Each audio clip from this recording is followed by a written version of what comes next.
society kita sekarang, ada tren aneh soal orang yang disuruh berhenti dengerin nerd. Katanya, mereka ini cupu, ansos, dan nggak punya validitas buat ngomongin hidup. Sotoy. Orang nerd nggak usah didengerin. Ironisnya, kalimat ejekan tersebut diposting melalui alat yang dibikin langsung oleh para nerd yang dikatain cupu itu. Sekarang, coba perhatiin barang-barang yang ada di sekitarmu, kayak HP, komputer, internet, atau apapun itu. Aku rasa, barang-barang tersebut nggak dibangun oleh orang yang dulunya dianggap populer, tapi justru dirancang oleh nerd yang dulunya dianggap nggak keren. Di Indonesia, kita sering banget kejebak sama stereotip dangkal. Kalau nggak jago ngomong, nggak mau nongkrong, atau nggak ngerti tren, langsung dianggap cupu. Padahal roda inovasi dunia nggak digerakin sama mereka yang asik nongkrong di kafe-kafe itu. Justru, dunia digerakin sama mereka yang punya kedalaman atas sesuatu. Walaupun nerd suka dikatain cupu dan keberadaannya dianggap nggak seru, tapi orang-orang kayak ginilah yang dunia butuh. Misalnya kalau ada krisis datang, pemerintah nggak akan manggil orang yang cuma bisa ngomong doang, tapi mereka akan manggil orang nerd yang punya keahlian, kayak ilmuwan, engineer, ekonom, dan lain sebagainya. Nah, sebelum kita bahas lebih jauh, ada baiknya kita ngertiin konsep dasarnya dulu. Karena nerd itu nggak sama dengan orang yang sekedar pinter, wibu, atau kutu buku, tapi dia lebih jauh dari itu.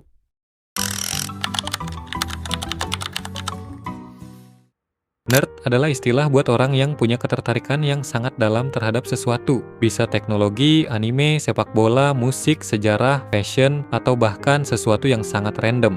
Intinya, bukan apa yang dia suka, melainkan soal seberapa jauh dia masuk ke dalam sesuatu. Jadi nerd itu nggak sebatas anak IT yang jago ngoding atau ilmuwan yang pakai kacamata. Nerd itu bisa siapa aja selama dia punya kecintaan mendalam terhadap sesuatu yang dia suka.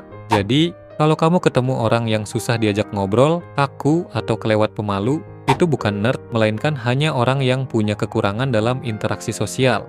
Tapi sayangnya, masyarakat kita sangat suka menggeneralisir semuanya seolah sama. Ketika mereka melihat wibu yang kelakuannya negatif dan kebetulan karakternya memang nerd, maka masyarakat menganggap mereka orang yang sama. Padahal, itu sama kayak kamu ngejudge semua orang yang jago ngomong itu penipu hanya karena melihat ada motivator yang buka kelas. Satu contoh buruk, nggak harus mewakili semua orang yang kebetulan punya minat yang sama. Stereotip ini kadang bikin kita rugi sendiri. Ketika ada ide yang sebenarnya berharga, malah kita skip cuma karena yang ngomong kelihatan kaku dan nggak jago basa-basi. Padahal keahlian dan attitude itu dua hal yang berbeda.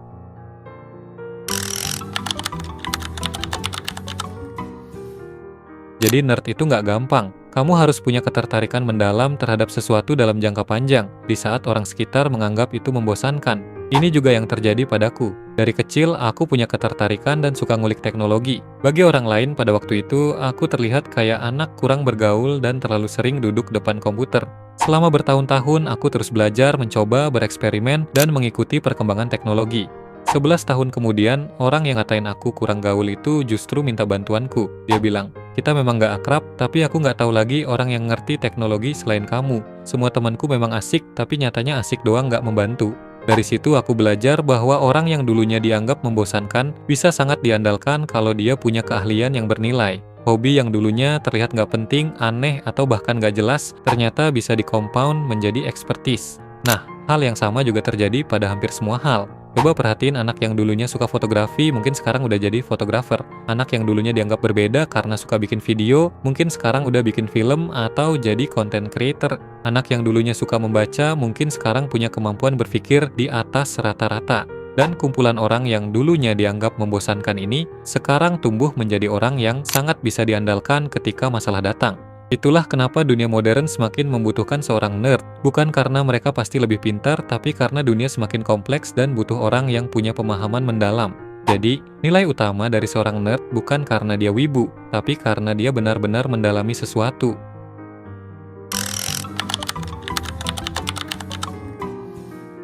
Sekarang, dunia butuh lebih banyak nerd. Kita butuh orang yang cukup peduli sampai mau menjadi ahli. Kita butuh orang yang rela menghabiskan bertahun-tahun waktunya untuk memahami satu topik secara mendalam di saat kebanyakan orang udah nggak tahan buat nutup video ini walaupun cuma 10 menit doang. Karena hampir semua hal yang kita nikmati sekarang dibuat oleh orang-orang yang nerd sama sesuatu.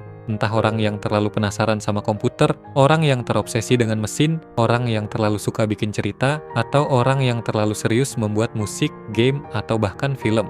Jadi kalau ada orang yang bilang jangan dengerin nerd, justru orang itulah yang nggak ngerti cara dunia bekerja. Dia nggak paham kalau kita nggak akan bisa nikmatin film Odyssey kayak sekarang kalau Christopher Nolan nggak nerd bikin film. Sama halnya kayak taktik sepak bola modern yang sekarang dipuja jutaan orang. Dulu orang menganggap bahwa data analis kayak menghitung peluang gol atau memetakan pola serangan merupakan data yang dikerjain nerd yang nggak ngerti main bola.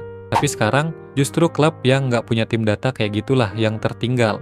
Kebanyakan manusia memang pengen nikmatin hasil akhirnya aja, tapi mereka lupa bahwa sebelum sesuatu jadi keren, pasti dimulai dari nerd yang punya ketertarikan untuk terus bereksperimen. Jadi, dunia ini justru akan lebih membosankan kalau kita kekurangan nerd, bukan sebaliknya.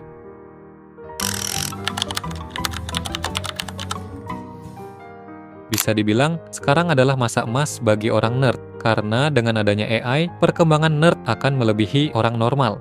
Sekarang, kita hidup di zaman buat dapetin informasi itu sangat gampang. Kalau dulu, orang-orang harus cari buku, nanya profesor, atau ikut seminar. Tapi sekarang, kita udah bisa nanya dan minta penjelasan AI. Sekilas, kondisi ini terlihat kayak orang nggak butuh lagi sama nerd. Tapi justru sebaliknya, karena ketika semua orang bisa dapat jawaban, maka punya jawaban aja jadi nggak spesial. Bayangin ada dua orang yang pakai AI. Orang pertama adalah orang normal, sedangkan orang kedua adalah nerd yang ngerti apa yang dia mau. Orang pertama cuman ngasih prompt bikinin gua website bisnis. Sedangkan orang kedua, karena dia ngerti apa yang dia mau, maka promptnya jauh lebih spesifik. Dia jelasin masalah yang ingin diselesaikan, tahu siapa penggunanya, paham industrinya, punya tes, punya pengalaman, dan pakai AI lebih untuk mempercepat kerjaan. Hasilnya pasti jauh berbeda, walaupun keduanya punya akses ke teknologi yang sama. Yang terpenting adalah kita punya kemampuan untuk tahu mana jawaban yang masuk akal, pertanyaan apa yang perlu ditanyakan, konteks apa yang perlu diperhatikan, dan apa yang sebenarnya ingin dibuat. AI memang bisa membantu buat ngasih jawaban atau bikin sesuatu, tapi kemampuannya sangat bergantung pada pemahaman orang yang menggunakannya. Dalam beberapa waktu ke depan, orang nerd akan ngalahin orang biasa, bahkan mungkin merekalah yang akan mengontrol dunia. Karena ibaratnya, dia dikasih senjata super canggih untuk muasin rasa penasarannya. Karena kalau dulu, itu sangat lama. Mereka harus riset manual, baca buku, searching satu-satu, atau nyobain sendiri. Namun kabar baiknya, kamu nggak harus jadi nerd dulu buat ngerti cara pakai AI juga. Karena dulu kami pernah bikin ebook pengenalan AI dari dasar yang didesain khusus buat pemula. Jika kamu masih awam banget dan pengen tahu gimana manfaatin potensi terbaiknya, maka ebook ini bisa jelasin semuanya. Ebook Seni Hidup Bersama AI merupakan panduan belajar AI dari dasar yang sangat lengkap dan terstruktur. Di sini kamu akan belajar banyak hal, mulai dari konsep dasar, cara beradaptasi di dunia baru, belajar teknik prompting, memprediksi masa depan, dan yang paling penting bisa kamu terapin di kehidupan sehari-hari secara maksimal. Ebook ini terdiri dari ratusan halaman dengan tampilan desain yang menarik dan nyaman dibaca di semua perangkat kayak smartphone, tablet, ataupun laptop.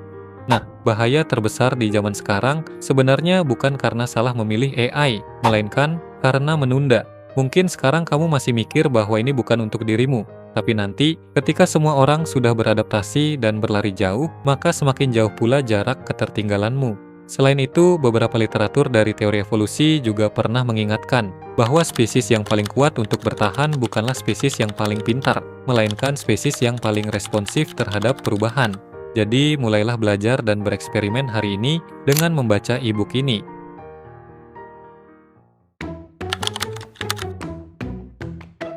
Sebenarnya sangat wajar jika banyak orang yang nggak suka, skeptis, atau bahkan risih sama nerd. Karena di lapangan memang banyak contoh negatif soal mereka yang kelakuannya dianggap aneh. Dan juga, walaupun kebanyakan nerd memang pinter, tapi nggak semua kelakuan mereka otomatis jadi benar. Karena banyak juga tipe nerd yang sok paling paham, susah diajak diskusi, atau kebanyakan mikir sampai nggak pernah eksekusi. Jadi pada akhirnya bukan berarti semua nerd itu hebat. Kita juga nggak perlu memutarbalikkan hierarki bahwa nerd lebih tinggi daripada normis. Itu hanya akan membuat kita mengulangi kesalahan yang sama dalam bentuk berbeda. Masalahnya bukan apakah orang itu nerd atau enggak. Masalahnya adalah ketika kita menggunakan label tersebut untuk menentukan apakah seseorang layak didengar atau tidak. Jangan terbiasa menolak sesuatu hanya karena orang yang mengatakannya terlihat berbeda. Karena pada akhirnya ide nggak otomatis jadi salah hanya karena yang mengatakannya dianggap cupu. Dan ide juga nggak otomatis jadi benar hanya karena yang mengatakannya orang asik yang terlihat keren. Selain itu, kalau kamu udah terlanjur nerd dan punya ketertarikan terhadap sesuatu, maka pedulilah dengan sungguh-sungguh. Karena kamulah yang akan membuka pintu dunia yang nggak pernah dibayangkan oleh orang biasa. Sekian video kali ini dan semoga bermanfaat.